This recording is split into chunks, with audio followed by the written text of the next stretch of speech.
بسم الله والصلاة والسلام على رسول الله صلى الله عليه وسلم. قائمة نادي الأهلي لمباراة الزمالك في الدور الثاني المجموعة الأولى اللي هم التسعة اللي فوق. حراسة المرمى محمد الشناوي، مصطفى شوبير، حمزة علاء.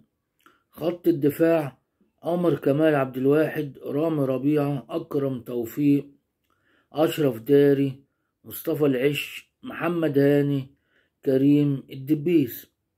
خط الوسط مروان عطية، عمرو السولية، إمام عاشور، أحمد نبيل كوكا، أحمد رضا، كريم وليد ندفد.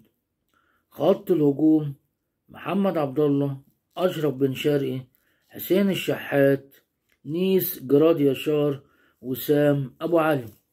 بالتوفيق إن شاء الله للنادي الأهلي، ونشوفكم في لقاءات قادمة ونقول سلام عليكم.